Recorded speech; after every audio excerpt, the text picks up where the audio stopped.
Now I'm going to use Yuli's amazing smoked cheddar. And call me crazy, but I'm going to attempt a cheese souffle. Now we're going to start off with a large ramekin like this. What I've already done here is brushed it with butter, one layer, and put it in the fridge.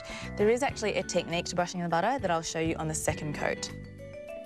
Now what you want to do is sweep your brush in an upward stroke, because this is actually going to aid your souffle to rise.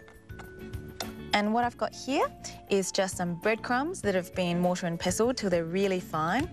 Just shake it around, and do make sure that you're covering the sides and the bottom really, really thoroughly. Good. Now onto our souffle mixture. All I've got in here is some melted butter. Turn up the heat and add the flour. What you're looking for is a toasty aroma, the mixture starting to foam, and also the mixture starting to look a little bit curdly. And when it does all those things, you can add your milk. If you're a little bit scared, which I usually am, you can employ the use of a whisk. And you can see it very quickly thickens. This is the grated smoked cheddar. And of course, this completely reminds me of beautiful Yuli. Such a lovely, gentle character.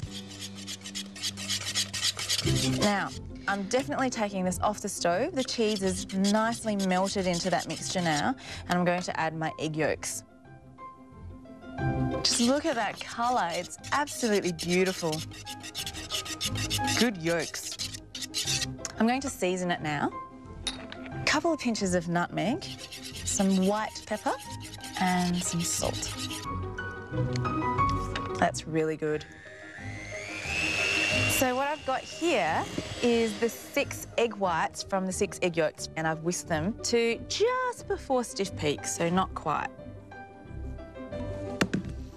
Into the yolk and cheese mixture, and then I'm going to pour the rest into here.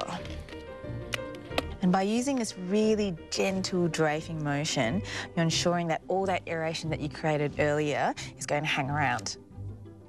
And we're going to pour that in like so. And I have to admit, sometimes it rises really well and sometimes just a little bit.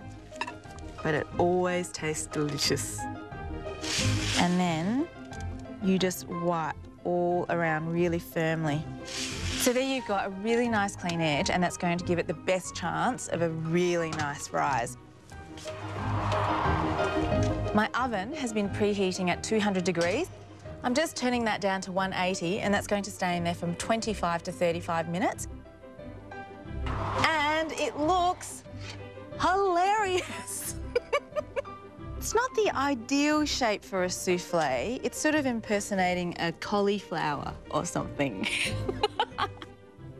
And really nice and brown on top. Can you hear that? That's nice, because that's crispy.